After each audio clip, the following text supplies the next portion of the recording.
theology nerds. This is Trip. And today on the Homebrewed Christianity podcast, we got return visit from someone who joined, I believe, for the first time on episode 8, and is Dr. Tony Jones. That's right, 1,600 and some episodes later, he's back again. Not me, he's been here the whole time. He comes on the podcast all the time. Why? Well, we're just friends. We're friends.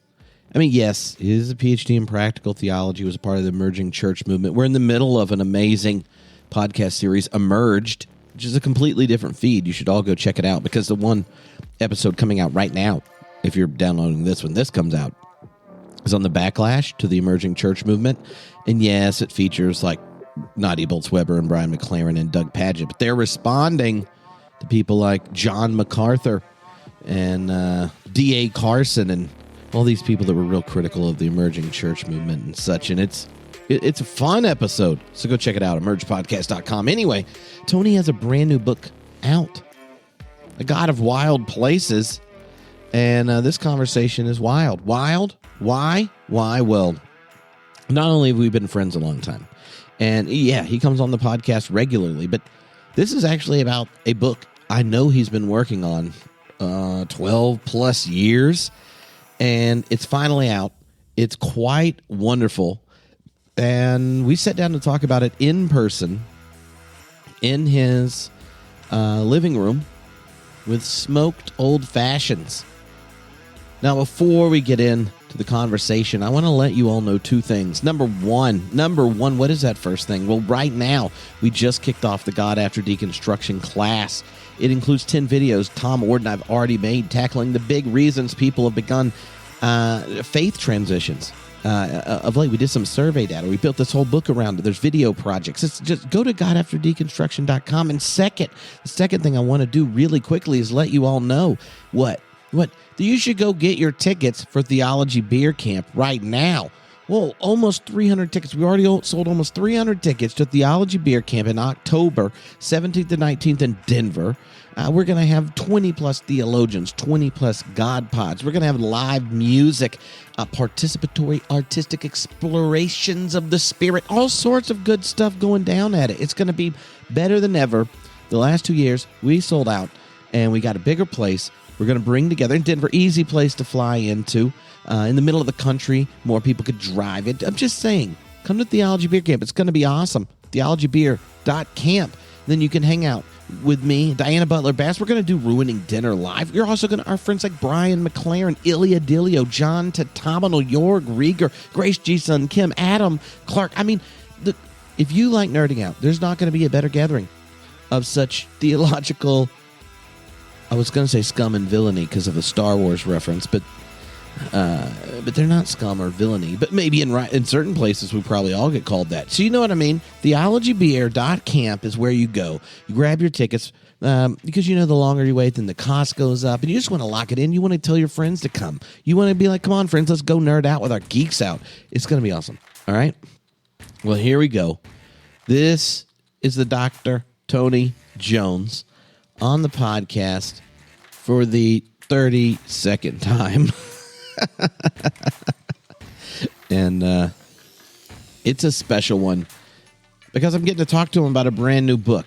All right? So this is just Trip talking to one of his best friends, and it sounds like a best friend talking podcast, which, you know, has got a different vibe. We got jokes. We got also way more intimate stories. And I'd say just make sure you stay on to the end because we talk about some really, really, really close, difficult situations, and he gives unsolicited life advice, like an Enneagram 8, you know. And if you don't know, you don't, but you'll find out. Anyway, here's my friend Tony Jones. All right, Dr. Jones. Trip, this is like the old days. Just you and me. No. When was the last time we did a podcast without a live audience? Oh. Like in your garage. I know. In Los Angeles. Well, there's a couple of those that were never released to the internet. You can play them at my funeral. I don't know. I feel like we were probably mutually incriminated by what. That's true. What Maybe if we die on the same day, we should have like Could there be like some doomsday machine that when the second one of us dies, they automatically release? They're like, here. We were young and drunk, and now look at us. Now we're drinking smoked old fashions. We were drinking like beer out of kegs in your garage. Well, and now we're drinking smoked old fashions. That was when I had one kid. When you have three, the frequency of brewing really goes down. Mm-hmm. But you have three, but they're all gone. But you're brewing theological goodness. Well played. That's what I'm talking about. Now, you have a new book. And we're going to jump right into the new book. Aren't we going to like... Well, look, I thought this, normally you come on and we're like talking and it's like friends. You want to go straight to the book. Well, I want people to buy your book. Okay. Me too. I definitely want people to buy that. GodofWildPlaces.com. Go buy it and I think you'll like it. Well, here's why. We were friends for most of the stories that were in this book. That's true. And I was even uncomfortable reading it. Imagine being one of my kids. My daughter texted me the other day and she said, Dad, I've never heard you be this vulnerable to me when we're talking. And I'm like, well, it might be easier to do it on a printed page than looking your daughter in the face and saying, I screwed up, Yeah. Yeah. Well, but I feel like that element of it, the rawness, the honesty of it, is something that could bring a lot of people together. Like, there are a lot of people who would be like, whoa, what is this?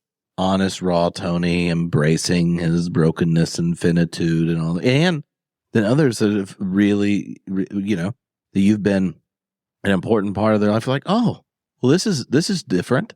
And to me, one of the things that runs throughout the book, and I know how many iterations of it have there been? Because you've been talking about this book for years.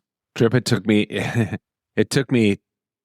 10 years to write my shortest book. I mean, I think it is my shortest book. Maybe not. I mean, maybe a couple of those Nav Press books on prayer for youth groups were a little shorter, but I wrote the first email to my agent about this book 12 years ago. Okay. Yeah. It's a long time. And how many times did you have to rewrite the stories? So many times. And I mean, I cut a lot out. I've never cut so much out of a book. There's a lot that ended up in the Scrivener file of like deleted material in the book because it just didn't fit. I was so much more careful about this book than the past books because it's so sensitive. It's sensitive material. So for instance, I worked really hard at writing about my ex-wife in a way that was non-disparaging. Mm-hmm. And it took me a long time to get there. Earlier iterations of the book were not quite so sensitive about that kind of thing. So, and then it's just one of those books. I remember hearing years ago, one of my favorite authors, John Krakauer, said, when you read a copy of my book, there's not a single sentence in there that was in the first draft. He's rewritten every freaking sentence. And I'm like, that's insane. And he has OCD and that's why he quit writing. He can't do it anymore. It kills him to write.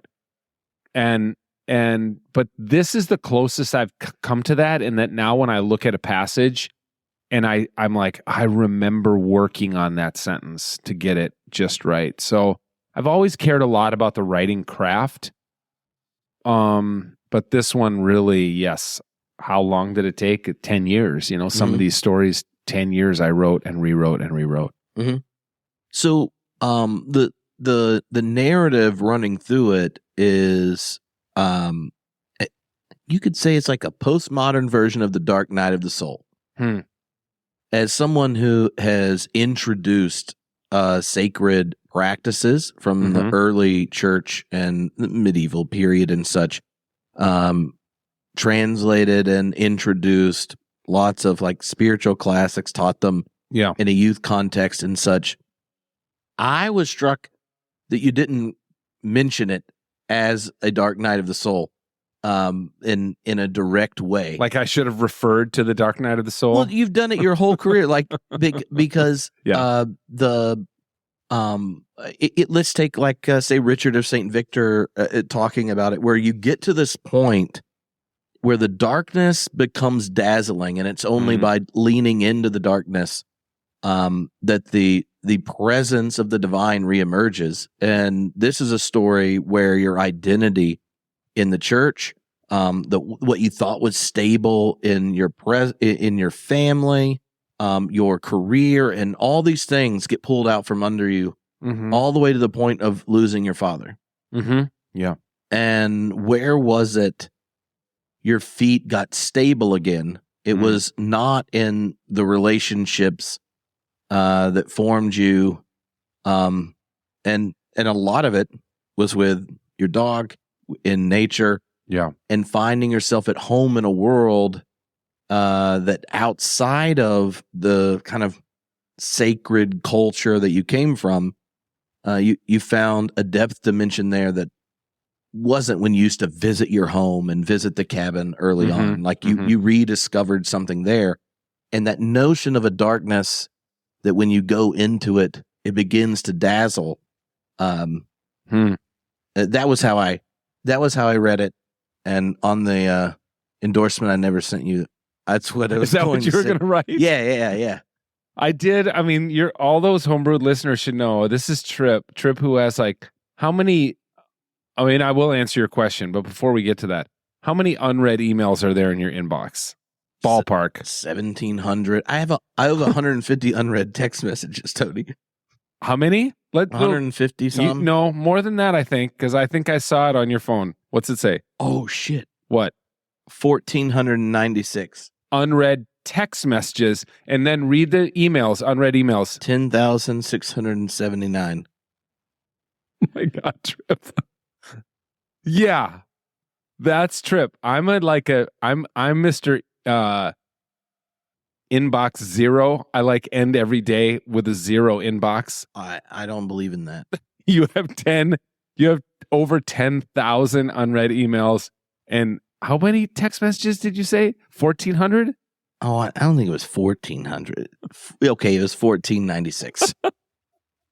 It'll be 1,500 by the time this interview's over. It depends on how long we go. I mean, that's really quite a way to live. Hey, there's about 10 people that can be moderately confident that I'll text them back within 48 hours, and you're one of them. I think I'm one of them. Yeah, I don't email you anymore. Well, you can. You just should text me after to tell me to go look at it. There's an email. What? I can't even remember what your question was. Dude, you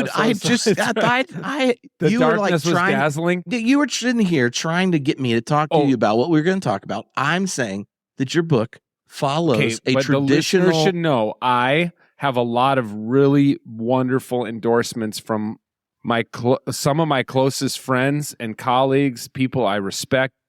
Pete Enns, Barbara Brown Taylor, Lillian Daniels, Suzanne Stabile. I could go on and on. I did invite Trip to blurb my book. I reminded him 2 or 3 times that the deadline was approaching. And Trip, who reads how many books a week? It's enough. And my book is short, dude. No, short. I read your book on the plane last time I came here. But you couldn't squeak out a blurb. But your blurb was going to say that darkness was dazzling. I mean, it sounds like you had a great blurb. Maybe you could just post it on Goodreads as a review or something, or Amazon. Okay, but I want you to know I did think I sent it because I sent some blurbs from books. Oh, you thought you sent me a blurb? Yes. No, when you told me I didn't send it the other day, I said, there's no way.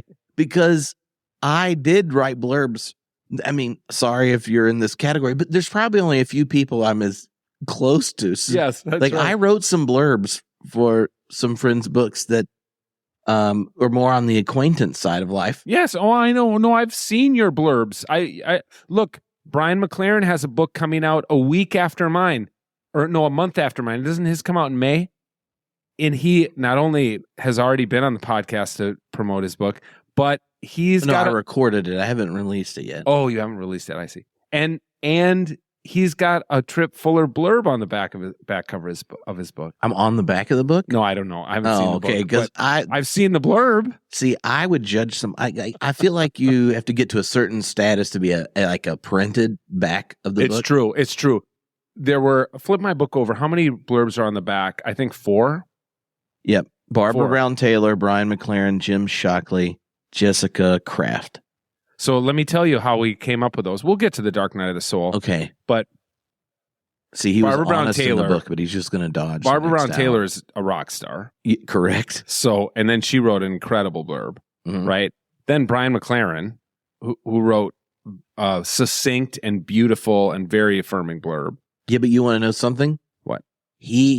When he read the book, we talked about it, and I told him about my Dazzling Darkness blurb I was going to write.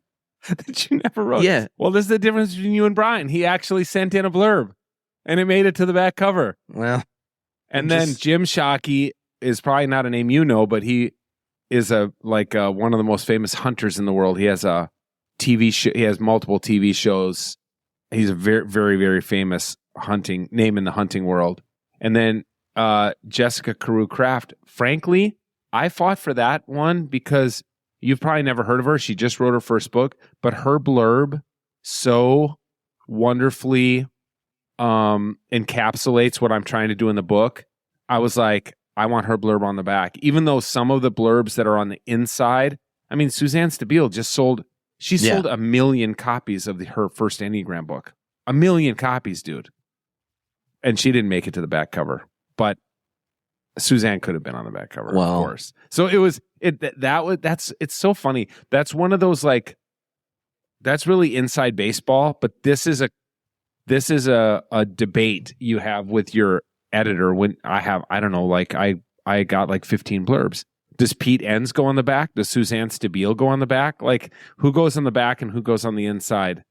And if you would have turned one in, you still wouldn't have put me on the back. You would have been on the inside. I got to be honest. I know. You would have been on the inside. But then the other debate that you have with the publisher is it's called the BISAC codes, and it's how you categorize a book. So it is like, does this book go in Christian living, or does it go in spirituality, or does it go in outdoors, or does it go in hunting? You can only pick 3. You got to, when you submit it to the Library of Congress and Amazon or whatever, you can pick 3 categories. So we went round and around on which categories, which BISAC codes we were going to. What did you go for? I think it's like general spirituality. One is just like general outdoors, because it's not a hunting book. It's not a fishing book. It's really a book about, it's a book about the dazzling darkness. Exactly. It's about the dazzling darkness, Tony. Now, look, I want to answer your question. No, I don't want to. I don't want to dodge your question, because that would leave listeners so frustrated. And I know homebrewed listeners never get frustrated by.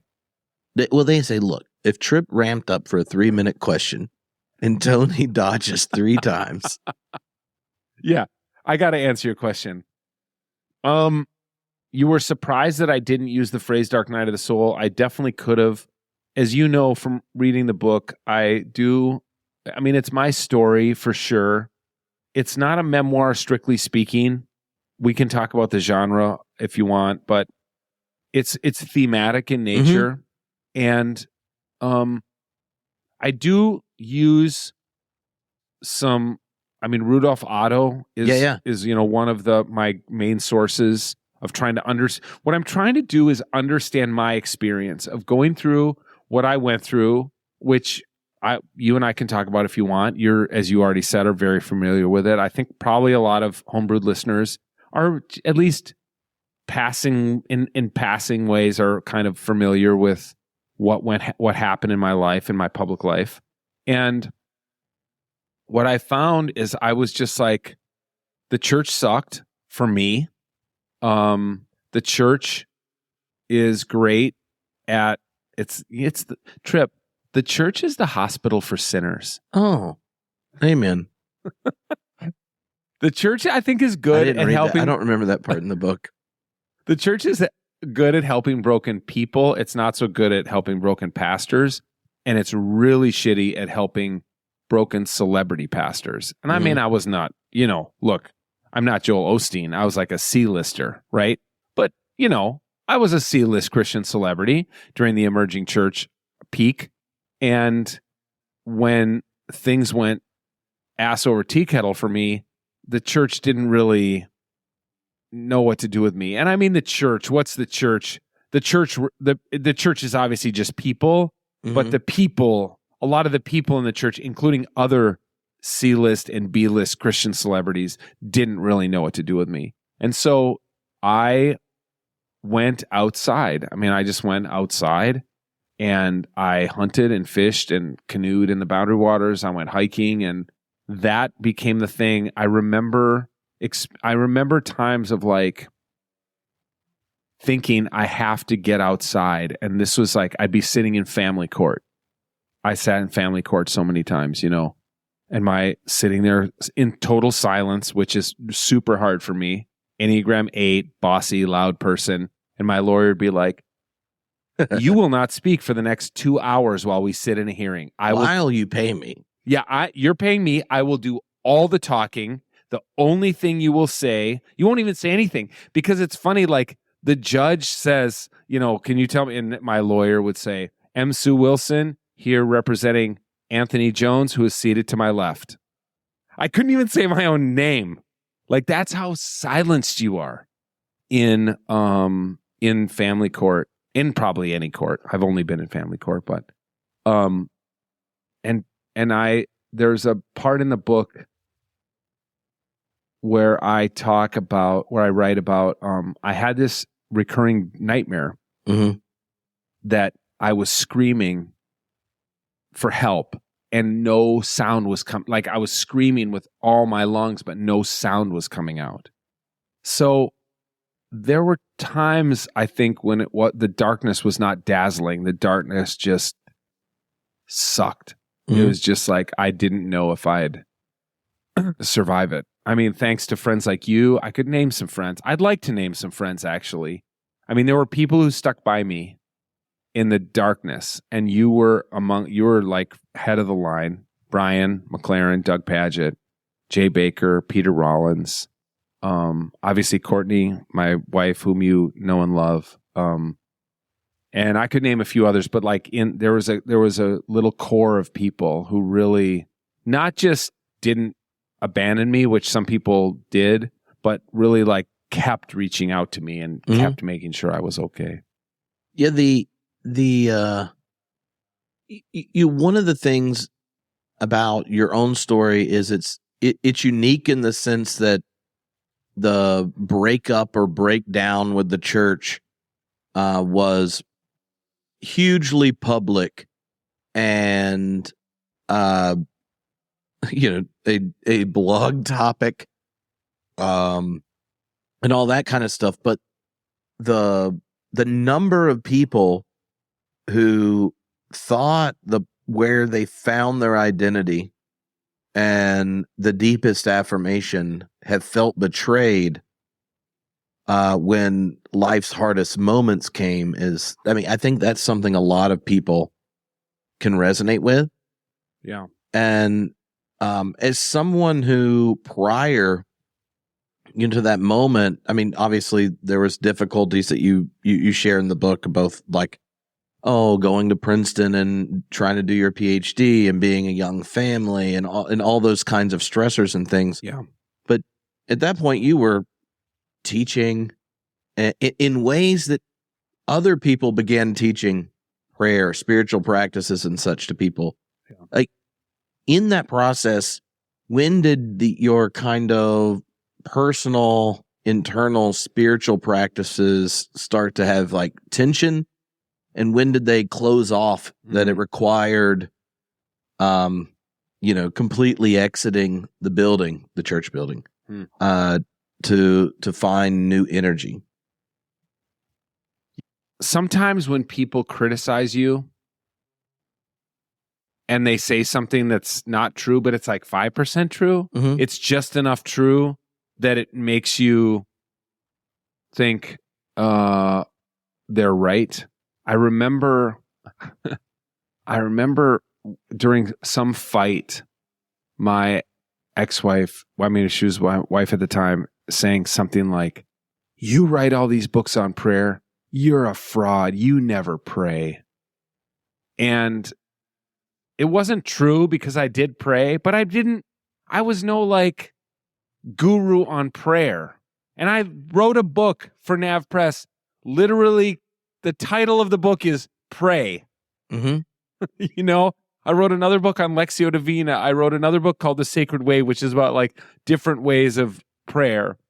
And that stung because, of course, I think you could probably say it to a monk. You could probably say it to Richard Rohr. You're like, you don't pray enough. You don't pray as much as you say in your books, which is true. But I do remember feeling like, am I a fraud? Am I just writing these books on spirituality, but they don't really, I don't practice them. I don't practice what I preach, basically. So when I stopped writing those books, I was able to let go of that, I think, and then start to practice my spirituality in a way that is more authentic to me and not like, oh, I'm trying to practice this spirituality to write a book. Like, I'm going to walk a labyrinth because I'm writing a chapter on walking the labyrinth in my next book. Which there was some of that, there is always some performative aspect, I think, when you're writing books about stuff that's personal, that's spiritual. Mm-hmm. I think there's always going to be a performative aspect. I think it's you can't avoid that. But I'm happy to be moving past that type of writing. I don't know that I'll ever do that type of writing again. And you're asking kind of like when I walked out of the church and into the woods, I don't know that there was a time because, as you know, I just like 2.5 years ago, I candidated for a job at the biggest UCC church in the country to be the co-senior pastor, and was recruited to apply for that job and didn't get it. And it devastated me. For at least a year, every single day, I would like ruminate on that. Why didn't I get that job? What did I do wrong? I can't believe I even applied for it. How stupid, Tony, And Courtney would be like, hey, you're just, you're going where the universe leads you. And that's where it led you at the time. And now the universe is leading you elsewhere. But I think when the door finally closed, mm-hmm. was then when I didn't get that job, because I was like, I've committed my whole life to this institution. I've thrown myself at it. Like, take me, like, let me be your lover. It would be like if someone took all their clothes off and said, I'm here for you. Do with me what you please. I want to be your lover. And they'd look at you and be like, yeah, no. Wouldn't you like to go get some coffee? Exactly. Like, hey, put your clothes back on, and maybe we'll bring you in as a guest speaker once in a while, but we definitely do not want to make love to you. And so that was probably the final, like the end. Mm-hmm. Well, to me, there's this, this would be my, like I told you, reading this was like checking in on your like polished diary and going back through my head at what point did different things happen. Yes. Now like after your life kind of exploded and you're in part of being a public theologian meant traveling a lot. Yeah. And that would end, and if you travel a lot, you end up in Los Angeles quite a bit, which is how we became friends. And once I remember, and I'm reading the book going like, it was at this time. And it was one of these moments where I was like, we must really be friends. I pick you up from LAX. Mm-hmm. And this was one of the times we had like a day and you were coming to our house before some conference thing we were going to. You get in the car and you we start to talk, your phone rings.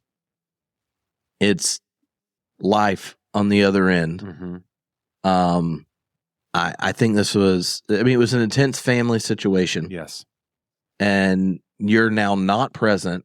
And then you're having to be here to figure out how to pay the bills and do this. And it's like watching someone amputated at the soul. Right. And I hear like your half of a conversation. Right. Right. And I'm like, it's one of those moments that you're like, they didn't explain this in pastoral care class. And like, am I supposed to like not connect dots or whatever? Yeah. And you get off and you go, I was like, so, what am I supposed to say right now? And you're just like, I think I'm just going to scream for like 20 seconds or so. And then we'll play like Playmobiles or whatever with your kid. And so I was like, all right. So you like start scream. You just like scream for a bit. And I was like, and you're like, well, that felt good. And when you get to my house and probably drank 3 beers and well, if it never is empty, it's still the first one. That's one of the perks of having a homebrewer friend garage, is that there's kegs of multiple beers. But, Trip, I have no memory of that, but that is what this story, this is, yes, I have no memory of that, but there were 1,000 of those. And it's very few people I would have actually been like, I'm going to scream right here in front of you because there's so much angst and anguish in my life. All I know how to do is scream. But there were so many of those. And yes, you're exactly right. It was this like terrible catch-22 of I had to travel to speak because that was a main source of income. Because as maybe people who are listening know, those of us who write like Christian spirituality or theology books, we don't make money on the books. We make money on the speaking gigs that come from the books. Which, if you're interested in the God of Wild Places book stop, or on the deconstruct, what's your book? God After Deconstruction. God After Deconstruction. Trip is available for speaking gigs. Go to tripfuller.com. Go to the contact page. And don't text me. No. And definitely don't email him. Use a speak pipe. Yeah. You know, you're right. I don't know. I cut you off, but there were moments of such incredible anguish and I didn't know what to do. And as I write in the book, divorce was off the table. It just wasn't an option. I made a sacred vow, Plus, of course, there were some performative aspects of like, oh, that's not going to be good for my career to get divorced. So I was doing everything I can to like hold it together with duct tape and baling wire. And obviously that didn't work. But yeah, you saw me in moments of anguish. There's a similar story in the book about me driving home from Princeton and like being in the Ford Windstar minivan in Nashville at a speaking gig. I think it was one of the Emergent conventions. Like I was there, I was trying to hustle, make some money, and then drive home. And I got a phone call from my wife, and it's in the book about how she said, we're not going, the kids and I aren't going back to Princeton, and, et cetera. You can read about it in the book, but all that to say, my daughter texted me a couple days ago, and none of my kids had read it. I offered to them, I sent the manuscript to all 3 of my kids, and I'm like, you really, I want you to read this. All they did was like a search for their own names, read the passages of their, in which they're named. And they're all like, the 2 of them were like, we're good. And the third was like, I'm just going to wait till it comes out. And he's in it the most, so we'll see what he says.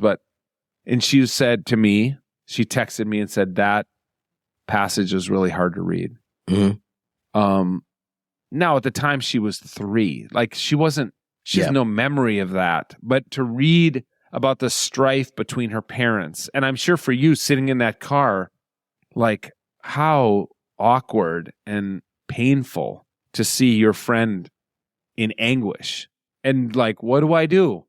Like, we're here to have fun, drink some beers, record a podcast, go to a conference, and here this guy is like, yeah, it were two lives, you know? I had one life where I was kicking ass, and I had one life where my ass was getting kicked. Mm-hmm. Well, the one of the elements that I think is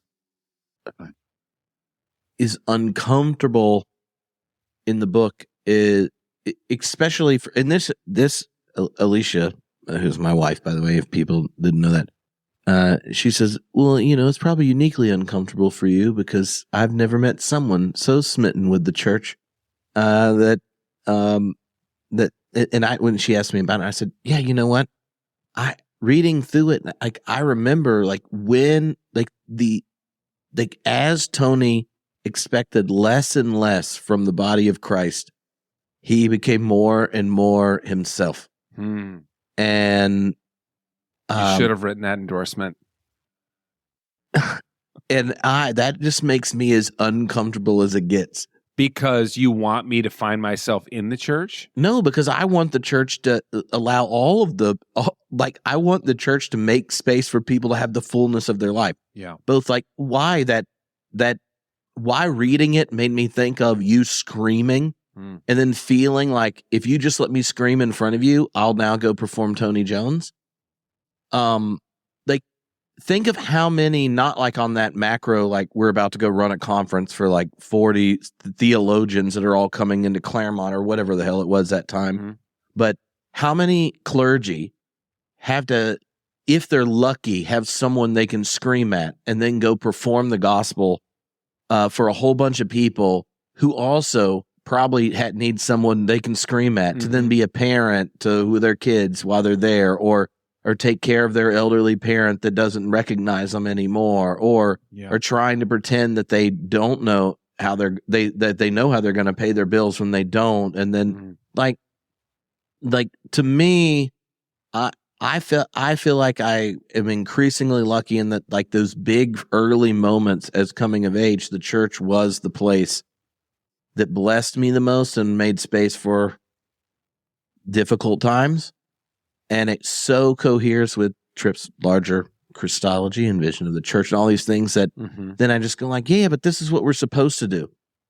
And knowing you so, like that we were such good friends. Like, I remember at the point talking to Phil Clayton, who was, you know, in our relationship quite a bit during that time. And is so wise and has seen so much. Yeah. Yeah. And has had similar experiences. And I said, I got really young. I told him at some point, it's like, well, he said, it seems like Tony's doing better. And this is later in the story. And I was like, yeah, I think it's just weird. You know, he just sits in the forest and you know, and I'm just sitting there and shoots and eats animals. Yeah. Well, I'm not worried about that part, but I remember this moment where he like looks at me and he's like, oh, that's precious. He's like, you just really love the church, Tripp. Yeah. And so, but you do love the church, and I appreciate that you love the church. But if I didn't know your story, like it's knowing you and hearing this that actually made me more interested in hearing other friends that have had similar stories. And it just because in my head I go, but like, well, it involves humans. It is an institution that has all those things. Of course. You know, but your own story is like a counter testimony to the cherished image I have of the church or something. Yeah, look, I mean, I don't know that I can feel some emotion welling up in me about this and I haven't really thought about it that much, but I wanted the church. I mean, the church was I was awkward by how excited you were that you might be a preacher again. Yeah. I mean, this is the thing, Tripp. Like, I loved the church. And because I think, like, starting from, I don't know, in like 8th or 9th grade, the church recognized my potential as a leader. And, you know, I wasn't captain of the tennis team. I got cut from the tennis team. I got cut from the baseball team. Like other areas of my life when I was 14 or 15 years old did not say, you've got potential to be a leader. But in the church, I got that. And it's why I wanted to keep spending time in the church. I spent more and more and more time in the church. And it's why I went into ministry. And here's what's crazy to me is like that church that reared me along with my parents, like that church that's, less than 5 miles from where you and I sit right now. I haven't been asked to preach there. Nobody at that church nobody has reached out to me. Nobody has even been like, I'm so excited for your book to come out. Like I'm like, the Roman emperors used to like, blot out the names of past emperors they didn't like erase them from the record. Like if you could go on the internet and erase someone's, I feel erased by that church. And then the same thing at this other church that they were like, please apply for this job. And I did. And I preached incredible sermons and got to know people. And when that guy told me I didn't get the job, he said, you were by far the best preacher of the finalists. But the thing is, like I said, I'm an Enneagram 8. I have people have strong reactions to me. This happened at beer camp last year. Yeah. People have strong reactions to me. And I'm okay with that. That doesn't bother me. I realize that's a part of who I am. And we don't have to go deep into beer camp, but when you asked me to be a keynoter at last year's beer camp, it was a great blessing to me because very few people have asked me to keynote anything for the last 5 years. And those invitations, actually, you're the only one. But also I was like, I'm not going to like get up there and tap dance and say stuff that a bunch of progressive, deconstructing Christians are going to be like, oh, that's nice. I'm going to be like, I'm going to be me. I'm going to tell my story. I'm going to open my story with killing a duck in front of my children. And some people didn't. Yeah, at 9 o'clock in the morning. Some people didn't like that. But that's okay, because what I want is for people to be challenged and to think and to go deep and be like, I don't like that. Well, why don't you like that? Let's talk about why you don't like that. That's my whole thing, And so, some people didn't like it, but other people really did like it. And that's good, because I think that's what's going to make everybody in that room better, for people to be like, why didn't I like that? And people are like, should I like that? That's, is that creepy that I like that or whatever? And so to preach these incredible sermons and to be told, you're really a great preacher, but yeah, here's what I heard between the lines. When we look at you, we don't see you as a pastor. When we think of pastor, we think of something else other than what you are. Not this strong Enneagram 8 energy, this masculine energy, or this hunter, or this whatever it may be. And so that has been part of what I feel like is the church. Yes, it's people, but it's also this institution. I mean, you and I could do some little like Marxist theory on this, on what the church is and what the church has come to expect, and there are materialist pressures on churches these days, especially mainline churches. I'm sure when they're picking pastors, they're like, which pastor is going to help us raise the most money or do the building campaign or whatever? I have no idea. I'm not really in that world anymore, but yes, I'm sorry to disappoint you that you love the church and want the church to love me back. It just didn't happen. I was the naked lover standing there saying, I'm ready to make love to you. And the church said, not really interested. Mm-hmm. Yeah. that's and it's. I mean, frankly, can I ask you a question? How similar is that to how you feel about academia? I mean, you've done everything. God damn it! Like you would be an incredible faculty member, but at this point in the world of academia, they're not looking for a trip. Sadly, to their own detriment. I have a lot of thoughts about that you don't want to get into right now. Well, I'm just, I don't know if it's covered in the God of Wild Places. But yeah, but I guess for me, part of what I find helpful in the book, and it might be helpful for others, is how, I mean, your last chapter's on God. Yeah. And that's why I thought of the different narratives of the dark night of the soul or the dazzling darkness, because the possibility of speaking God again happens after going all the way into it. When part of that story involves a rediscovery of the sublime in nature and a regrounding of your humanity in the natural world, and kind of a reorientation and awareness of your own space and system of predation, and all these kinds of features of life that are so rarely the topics you talk about within a church or within religious spaces. Yeah.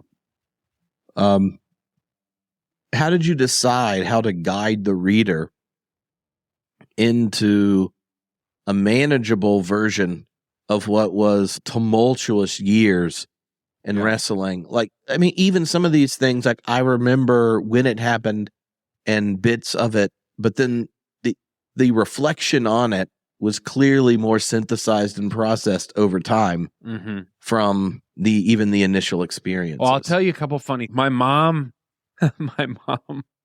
who's two blocks away from where we sit right now in the house I grew up in, and is an 80-year-old widow with whom I'm very, very close. And, I have to go over there tomorrow and change a couple light bulbs for her. And,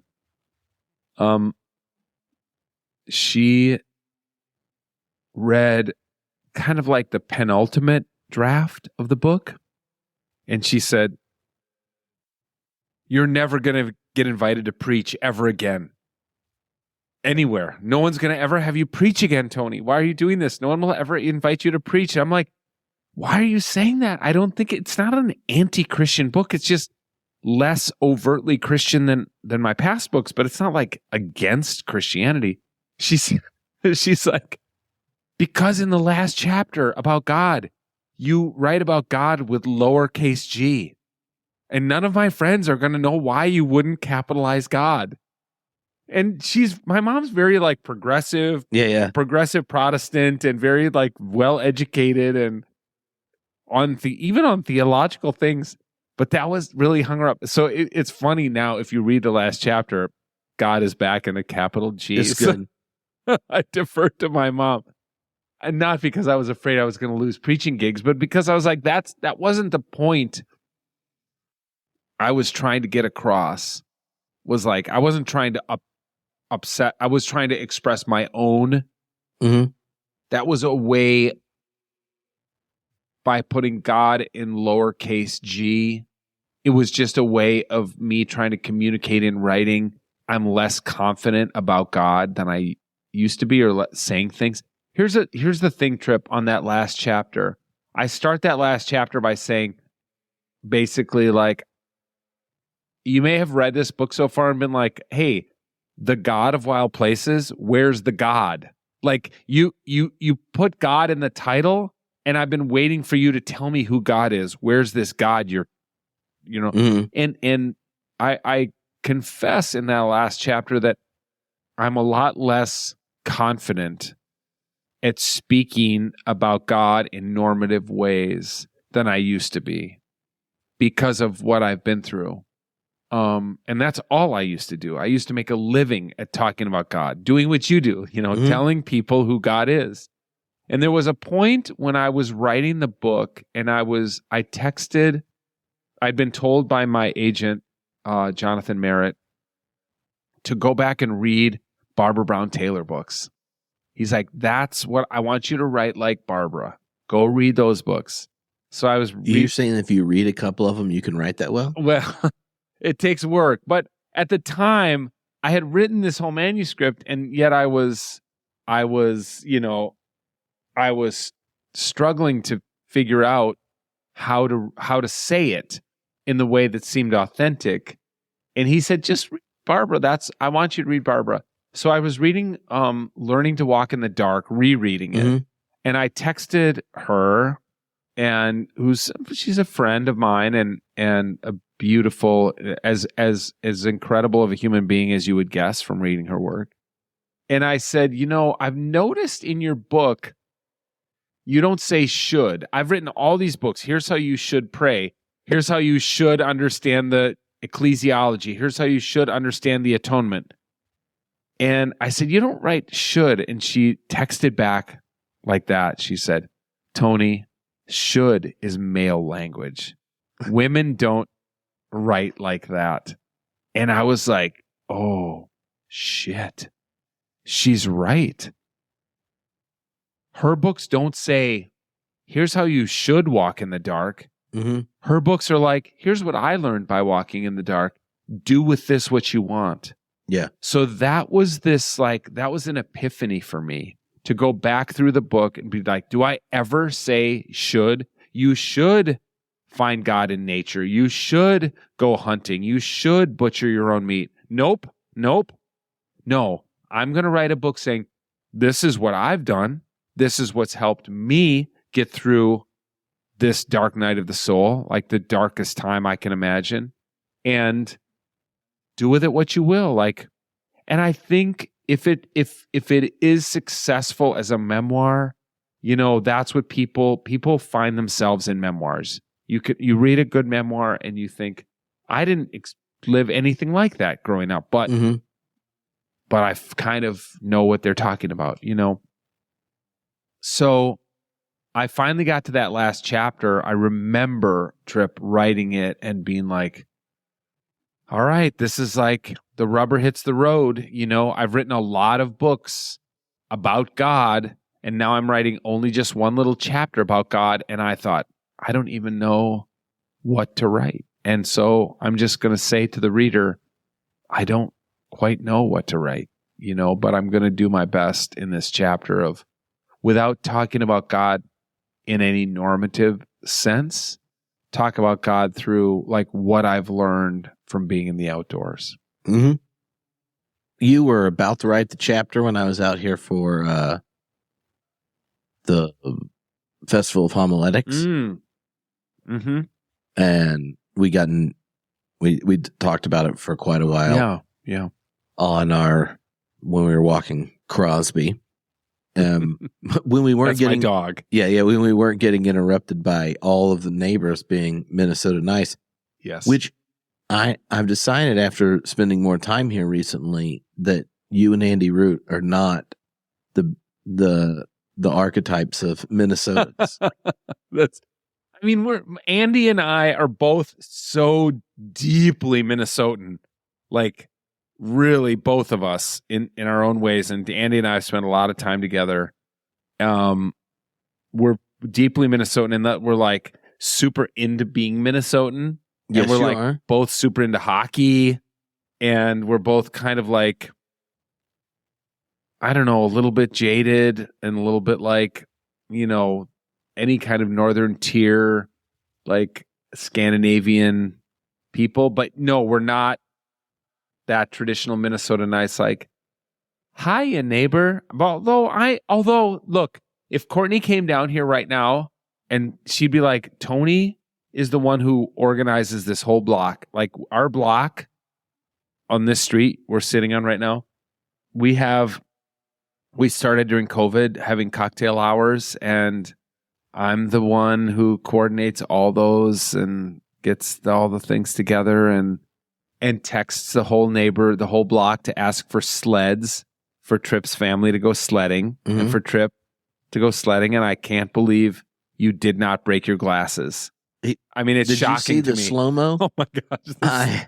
The slow-mo of you going off the jump. It explains the bruise on my chest very well. It's funny because most people whack their face on the sled when they're landing, but you whacked your face on the sled like on the launch. Yeah. As though you didn't know you were about to hit a jump that was right in front of you.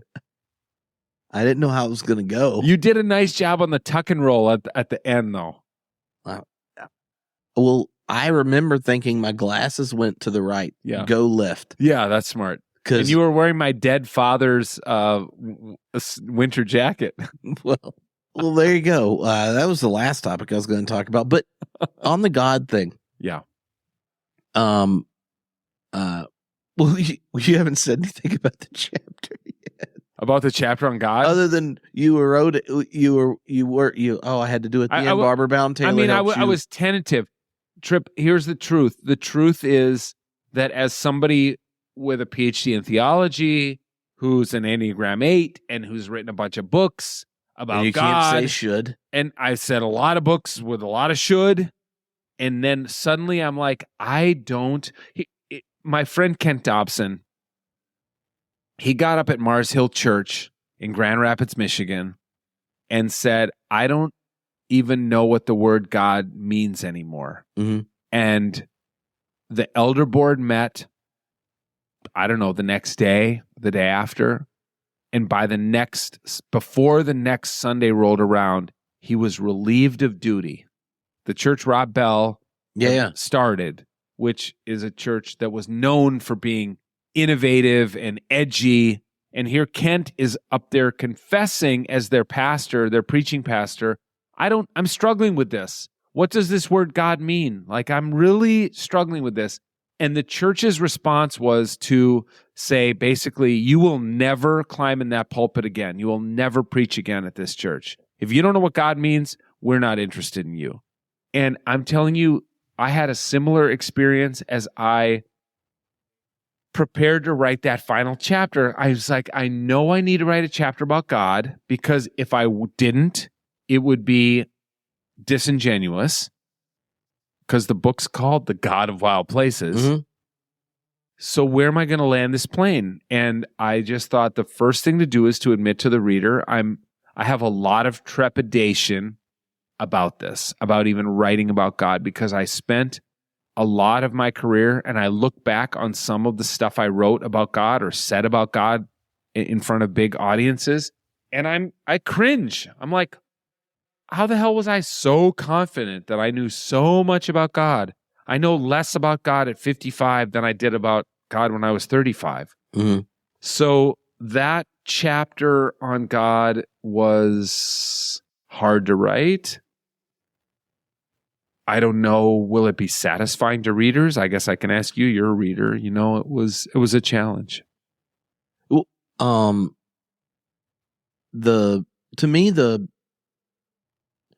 here's what went through my head when I read it. And this is thinking back at 35-year-old Tony, who was very much shaped by Moltmann. One of the things Jürgen Moltmann insisted, and he's not the only one, I mean, there are plenty of kind of post-Holocaust theologians to emphasize this, is the kind of liberal Christian project had gotten to the point that the concept of God became a kind of philosophical object, but God didn't get to tell us who God was. So like there was this reintroduction, right, of self-revelation. One side, and Moltmann gets both of these trajectories. One is the reintroduction of the Trinity, right? But then the other side is whenever we use the word God going forward, the concept God has to actually include the cross of Jesus and the crosses that are strewn in history, right? Like the concept God cannot have like an opt-out for being honest about the reality of the world. And to me, you did with your God chapter at the end what Schleiermacher does in the Christian faith. He spends his whole time talking about the experience of the infinite. And, what religion, like you have this organizing thing, and it's a community that's trying to keep alive the experience of Christ consciousness and orient us. But when does he get to the Trinity? Right at the end. He tags it on at the end. Some people read that as that's minimizing. Like, oh, look at Schleiermacher, the tags on the Trinity at the end. This is a little itty bitty thing. Others read it and go like, no, it's a freaking Trinity. Like, what do you think? You're going to have like a chart out, explain the whole inner workings of God as God is in God's self. Like the very place that you connect to the divine life for Schleiermacher is in a community that seeks to orient itself to share the mind of Christ. And then we to the Trinity at the end. And to me, like the God chapter being at the end, it's like, I've had all this experience. All the places my symbols of God function, the stories that were there, they were so tangled up with these relationships and they got ripped apart. Yeah. I have a stole that just collects dust. And you think about all of that, and then like, what do I do when I do the word God? That you have this like, it has to include predation. It has to include making sense of my father's death. It has to include thinking I could never be the person that got divorced, and I did. It has to include the worst decisions I made and being held responsible for them, and watching my kids deal with this, and all the things that you kind of open up in it. And while I remember your trepidation and thinking about it, to me, like writing the chapter on God and saying what you did is very similar energy as when you read The Crucified God, and Moltmann wants to try to say God again. And he's saying it after the Shoah. Yeah. As a German soldier that was a POW, right? Like, what do you say it after that? And like his rediscovery was the solidarity with Jesus on the cross, the cry of God forsakenness. How do I talk about the Trinity? How do I talk about the resurrection? But those are all the symbols that live within the church. You broke up with the church, or the church broke up with you. Yeah. And yet the divine was still required to conclude the story that wasn't named the whole time. And to me, that's like why I thought Dazzling Darkness, why I saw Moltmann again, is that like to complete the story, I have to rename something that is a part of this whole thing, even if it was never named explicitly. Yeah. And like, I thought it was a perfect ending, even though I'd like to update your Christology. I'm just saying, like if, I mean, I'm joking, Tony. I know. Don't take the compliment. Tell me do. I'm wrong, but don't reorient towards Christology conversation, because I got one more line of questioning I want to get to after this. Well, I'll say a couple things. First of all, you know what they say about Schleiermacher? By the time you can spell it, you're already a liberal. Oh, the trick is that there's an E on both sides of the I. That's two E's. But that's the old joke. That by the time you can spell Schleiermacher, from Princeton would say, you're already a liberal. No, I appreciate you saying that. And it's funny because I wonder if Moltmann felt like this or whatever, but I wish I didn't have to write the God chapter. I wish that you'd get to the end of the book after the chapter on death and you'd be like, I know everything this guy thinks about God. He doesn't need to write. He doesn't need to exposit the God chapter. And I remember I talked to my editor, Richard Brown at Roman and Littlefield, about this chapter and my struggle with it.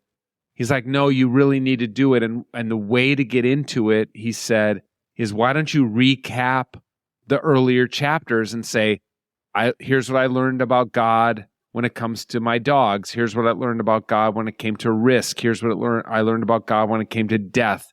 And so I do that, which might seem a little pedantic to people in a book that's a little more poetic. that I get a little prosaic in the last chapter and to be like, here's what I learned in the earlier chapters. But I hope people, when they read it, will give me the benefit of the doubt that like, that's what I needed to do to kind of like get the plane rolling down the runway and get to liftoff.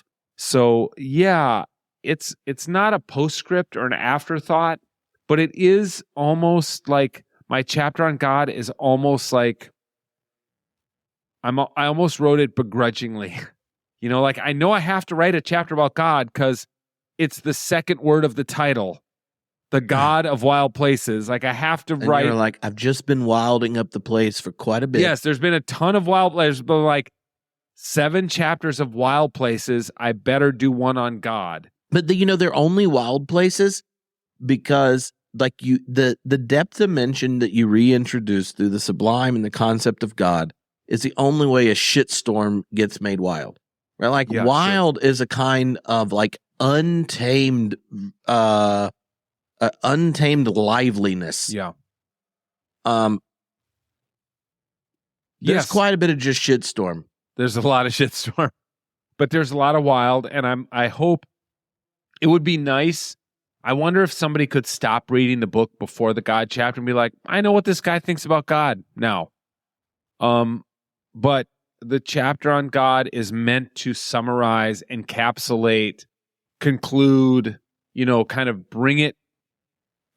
Look, you and I have both suffered through sermons, often the Sunday after Christmas or Easter from the youth pastor. Maybe it was even one of us giving it. I like youth minister sermons because you don't know what's going to happen.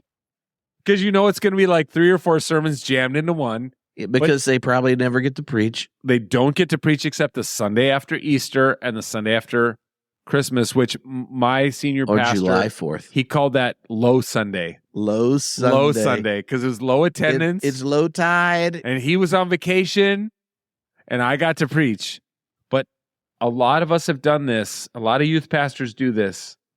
You have this great sermon, but you don't know how you're going to land the plane, and you just keep circling. When you've been in the sermon, and you're like, oh, he's bringing it in for landing. Nope.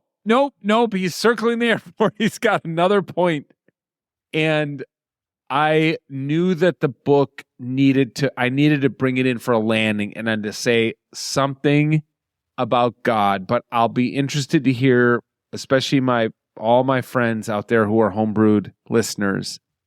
What I didn't want to do was write a final chapter about God that in any way was like normative. This is what God is like. Yeah. All it is here's what I've learned about God, I think, through all this. Mm-hmm.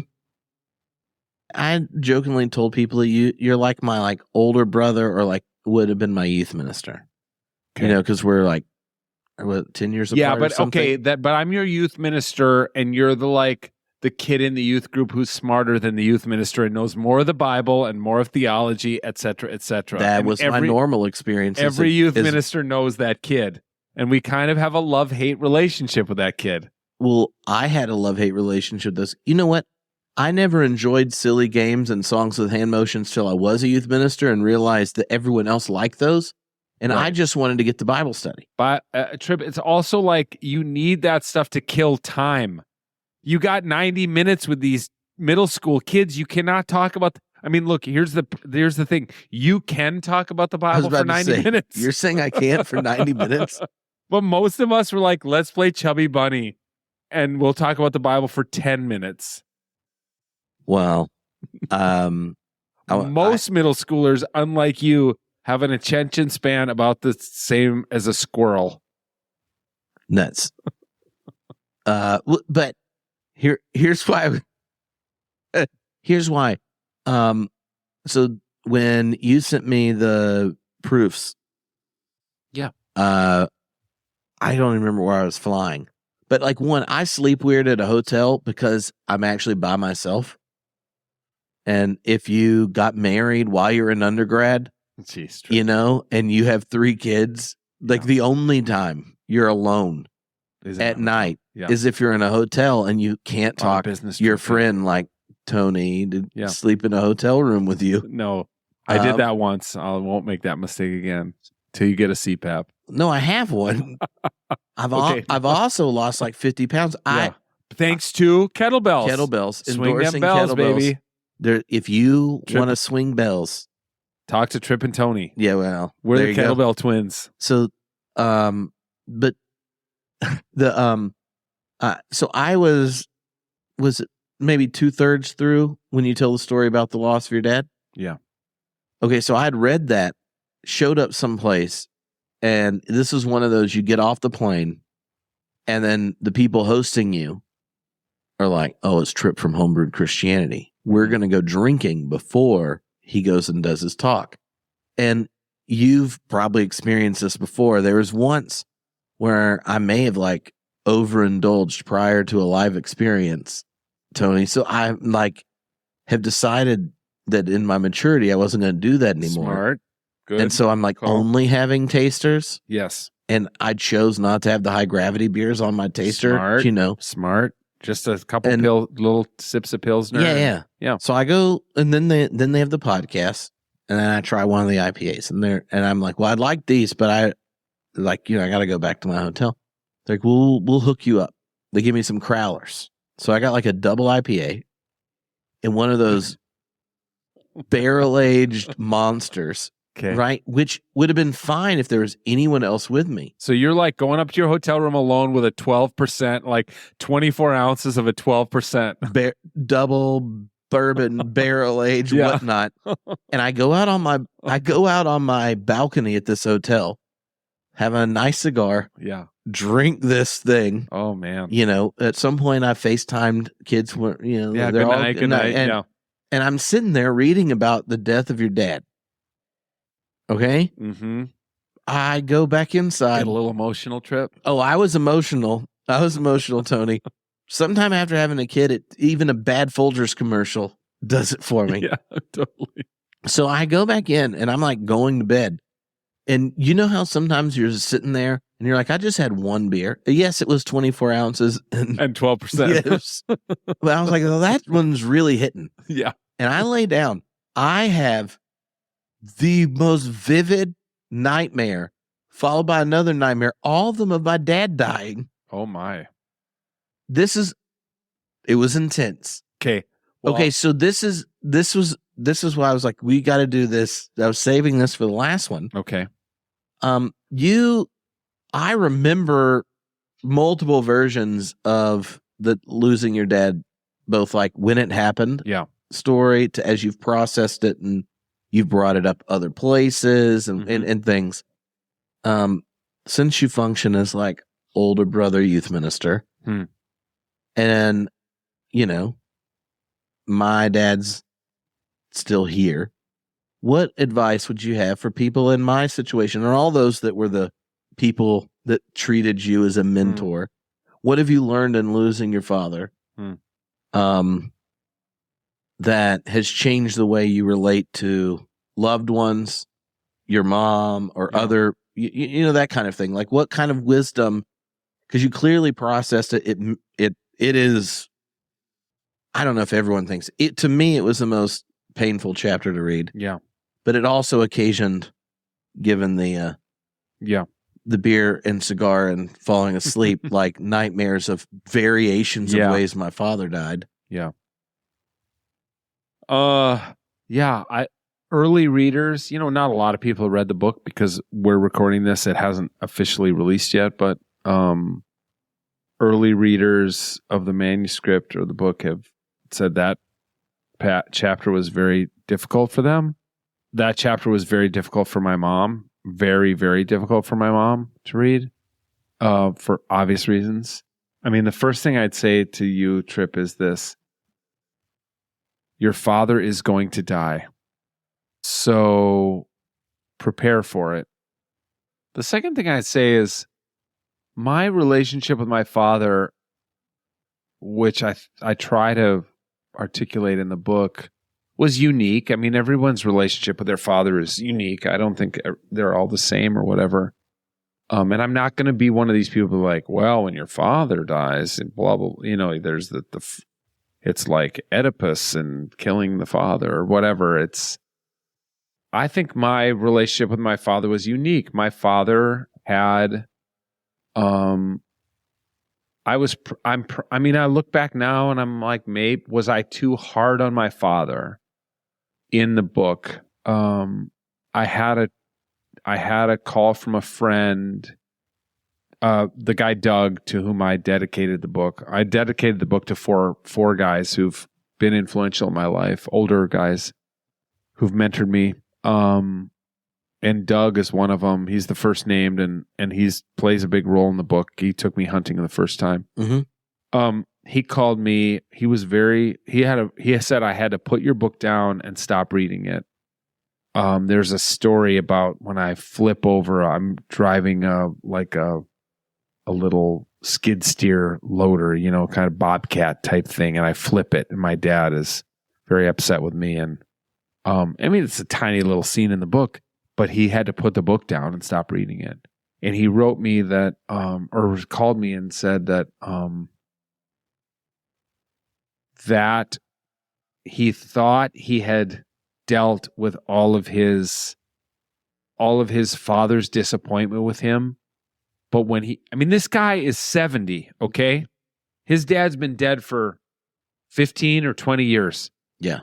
He read that and he's like, I had to put your book down because I thought I have not fully dealt with my dad's disappointment in me by reading this, which is an incredible thing, because I think when memoirs work, they work because you find yourself in the book. Yeah. So I guess what I'd say to you is, what kind of relationship do you want to have with your father after he's dead?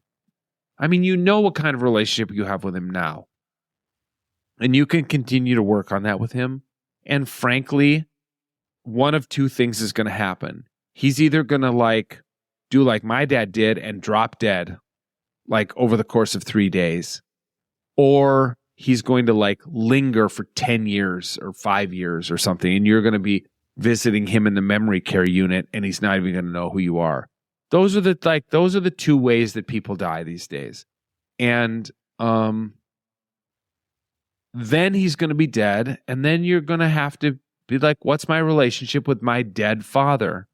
And I did not know that my dad wasn't a big figure in my life. My dad was emotionally absent. He was a very we would always joke oh, Doug, he's such a stoic Scandinavian Minnesotan. And it's a joke until it's not a joke because it's a loss, because it's a vacuum. I want a dad who's not a fucking stoic Scandinavian Minnesotan. I want a dad who's passionate and involved in my life and cares about me. And he did care about me, but not in a way that he didn't ever really communicate that.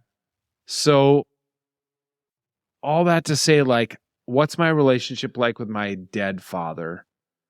It's complicated. I wrote about it. I've taken a little psychedelic journey and had the opportunity to meet with him and talk with him, and didn't. I turned around and walked the other way and kind of said, maybe I'll be ready to do this with you another time. So that's, I guess what I'd say to you in answer to your question is, you won't know till he's dead, but when he's dead, you will still have a relationship with your father, and maybe you'll write a memoir about it. Oh, well, my relationship with my dad is ever changing. I love your dad, but I'm saying when he's dead, it will change again. Oh yeah, no, I don't doubt it. So how did it, what's in the opposite direction? How did losing your father change the way you think about being a father to your now that you're, relatively new to empty nesting? Yeah, it's been very interesting to me. Which we haven't mentioned this, but in the story, there's the whole divorce and tumult of the family, and then you became the sole parent for years. Yes. And for the last 9 years, I've had sole custody of my kids. Yeah, like 2009, the divorce started in late 2008. We got divorced in 2009. I got sole custody in 2015. At AAR, I got the phone call from my lawyer at AAR SBL in Atlanta, that's insider language for some of your listeners will know that. Guild meeting for religion professors. And she was like, it was the Monday. So it's like, what's that? The Monday before Thanksgiving? Yeah. The last day. And she's like, next Monday, the Monday after Thanksgiving weekend, you get sole custody. Like, there was no like period of transition. It was like game on. It was like next 7 days from now, you are the only parent of these kids, like at least in an active way. Yeah. And which is someone that traveled a lot for their job. I was yeah, exactly.